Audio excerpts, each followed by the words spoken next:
Hello friends. On 24th December 1999, Indian Airlines flight IC-814 took off from Kathmandu. This flight was headed to Delhi. It usually takes 2 hours to fly from Kathmandu to Delhi. But the passengers and crew members on this flight were unaware that for them, reaching Delhi would take a much longer time. 5 people hijacked this plane. These hijackers asked for $200 million from the Indian government to free the passengers. They had some additional demands as well, such as releasing some terrorists from jail. The entire country held their breath for the next 7 days and watched this unfold on their television screens. This hijacking was the biggest hijacking in Indian history and the last plane hijacking. Yup, that's right friends. Fortunately, since then, no other plane has been hijacked in India. Come, let's understand this entire incident in detail. 24 December 1999. An Indian airplane flying from Kathmandu to Delhi was hijacked today. The plane was carrying 11 crew members and 179 passengers. We were blindfolded, all of us, with our heads down. Their safety was our first priority. We have evidence to show that hijackers were encouraged by Pakistan. A little after this flight took off from Kathmandu, the passengers of this flight were served food. And while they were having lunch, suddenly, 4 masked men stood up and started taking away the food. They announced that the plane had been hijacked. The hijackers went into the pilot's cabin, and with Cap Devi Sharan at gunpoint, he was instructed to keep flying westwards.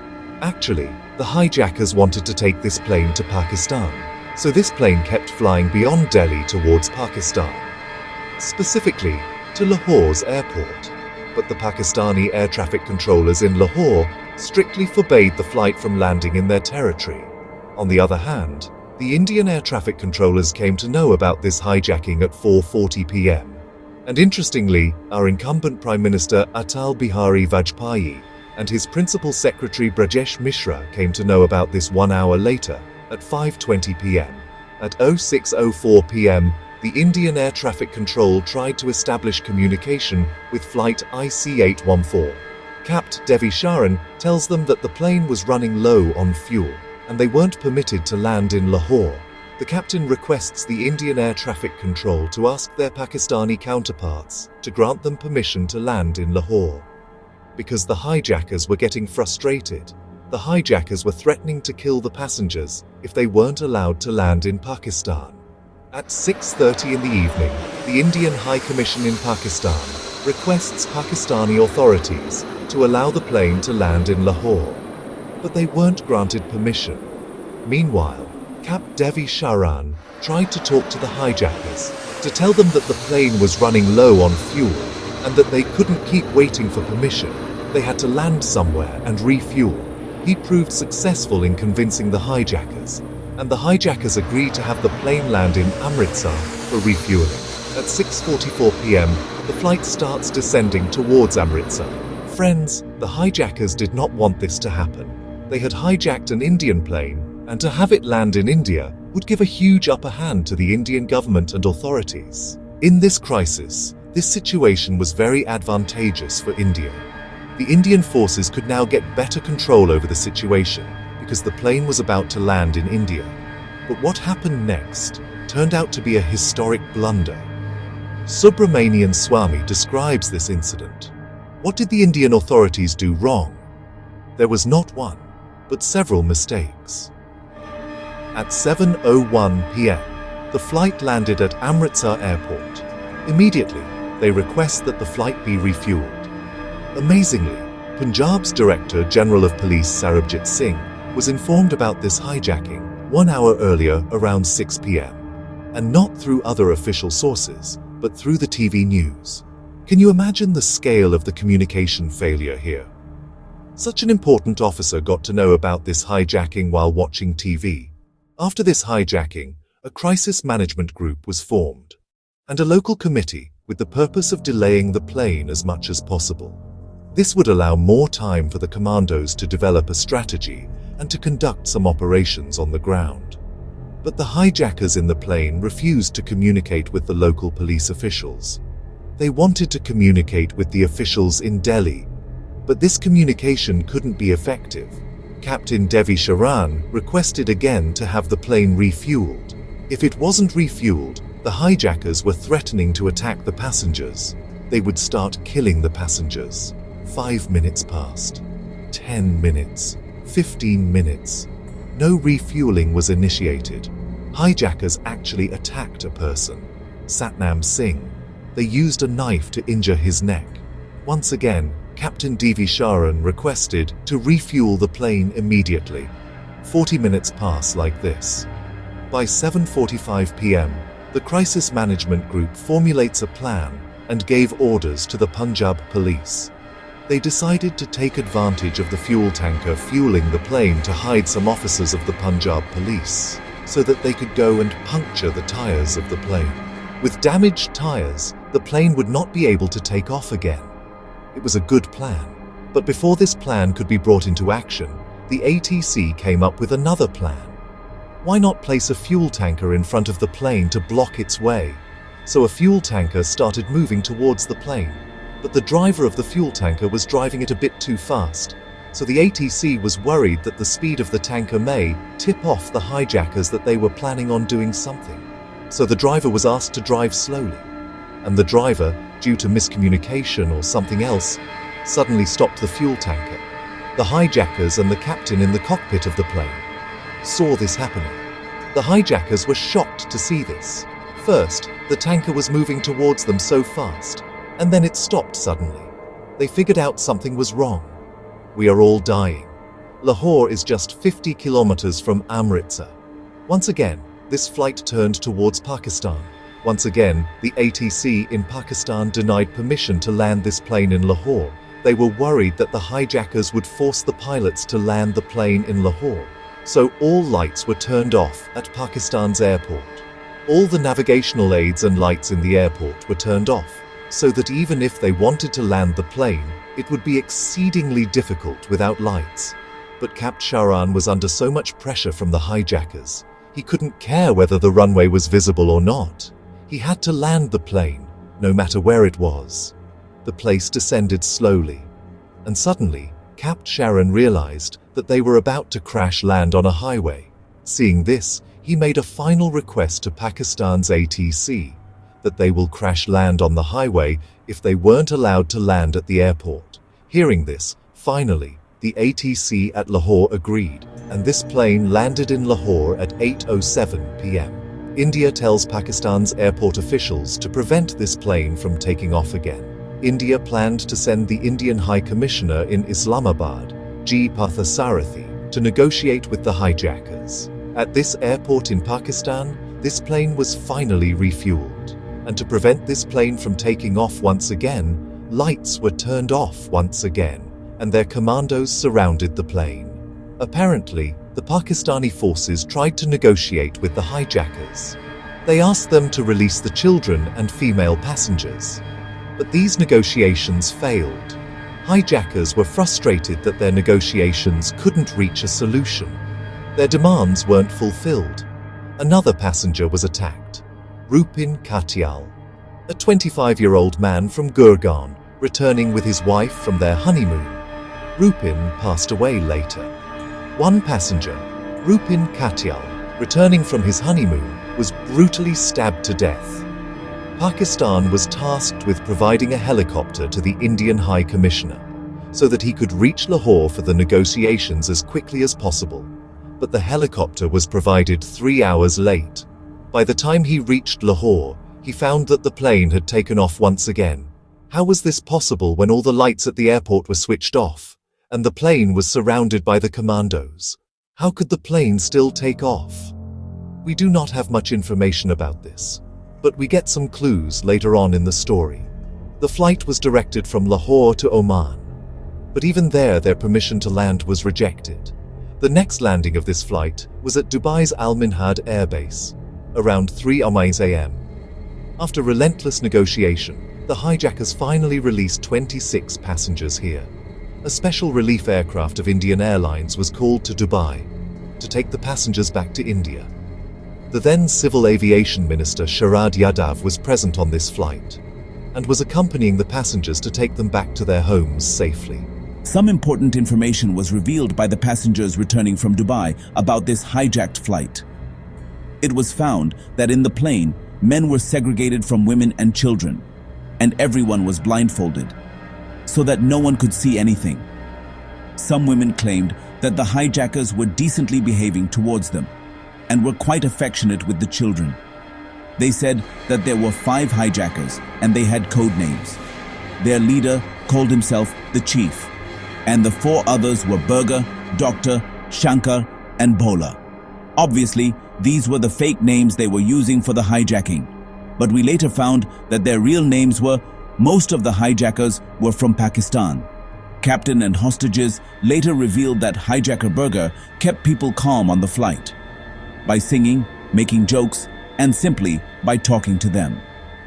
It was quite surprising that some hijackers were behaving like this, because there were also stories of how people weren't being given food. A woman claimed that her child was crying because of hunger, and the hijackers shouted at her to have the child shut up. One day passed. The passengers in the plane were in worse conditions. Food and water were running low. The toilets were in terrible condition. The plane took off once again, and this time it flew to Afghanistan. 26th of December at 8 in the morning. The plane landed at Kandahar International Airport. After the landing, Taliban's authorities present here offered to mediate between the hijackers and India. That's right, at this time, Taliban was in power in Afghanistan. But India didn't recognize the Talibani government, so India sent an Indian High Commissioner from Islamabad to Kandahar to negotiate. The plane and its passengers remained there for the next 6 days. 6 days. Even after everything, they were trapped there for 6 days. They had no idea about what would happen next, what their future held, if they'd be killed there.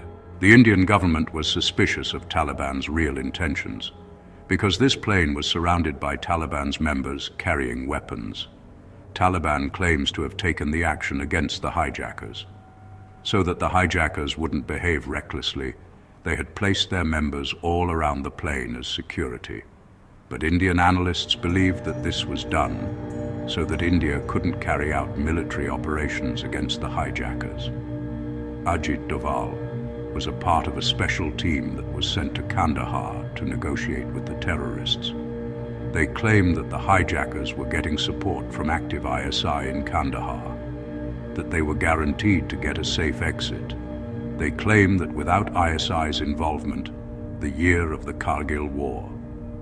Prime Minister Atal Bihari Vajpayee tried to have peaceful relations with Pakistan, but the efforts failed, and this hijack was a sensitive issue for the Prime Minister's image. Many things are still not clear about this case. Even now, we do not know how the security was breached at Kathmandu's airport. It's said that Dawood Ibrahim's Nepal network was used for this. The mishandling by the Indian authorities gave rise to a theory that I'll discuss later in this video. Getting back to our timeline now, the hijackers at Kandahar demanded $200 million. They wanted to get Rs 16.5 billion. Additionally, they demanded the release of 36 prisoners.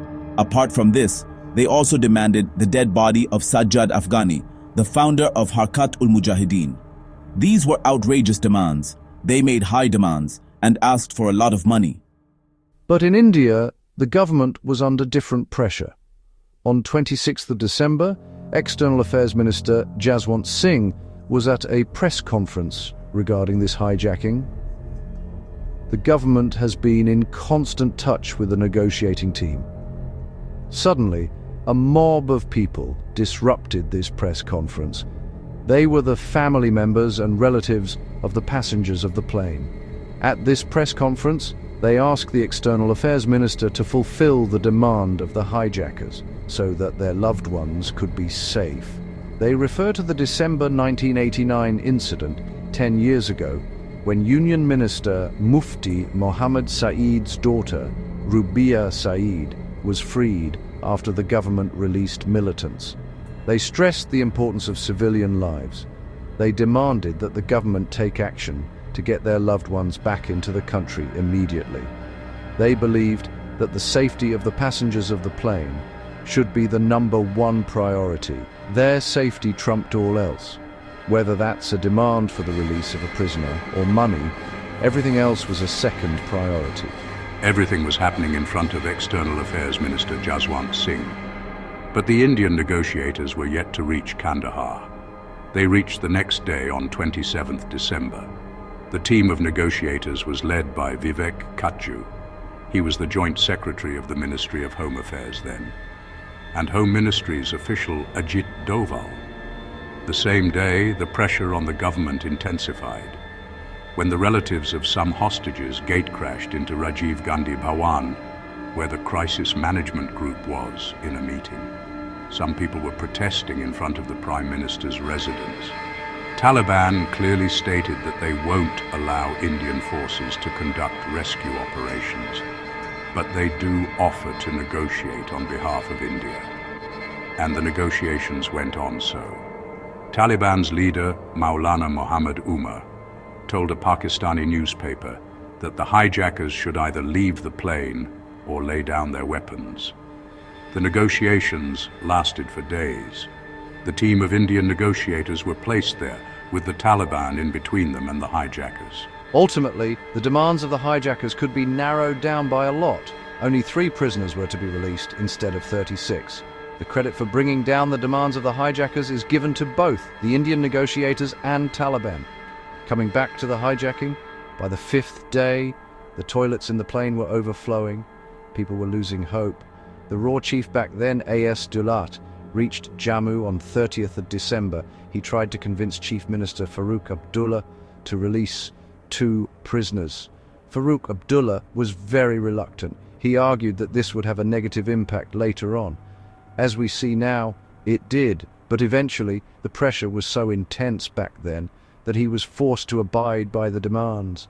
The prisoners were transported to Delhi and were placed on a flight with External Affairs Minister Jaswant Singh. Off they went to Kandahar. The next day, 31st December, the demands of the hijackers were met and 3 prisoners were released in Kandahar. On the other hand, the hijackers released the passengers of the plane. At this point in time, the Indian team had expected that the hijackers would be arrested by Taliban, but they didn't do this. Taliban's supreme leader and another Talibani member put the hijackers and the released terrorists in a vehicle and drove towards the border, towards Pakistan's border. By this point in time, it was clear to India about Pakistan's involvement in this hijacking. 2 of the released persons have surfaced there. Only goes to confirm that Pakistan is neck-deep in this dirty game of hijacking.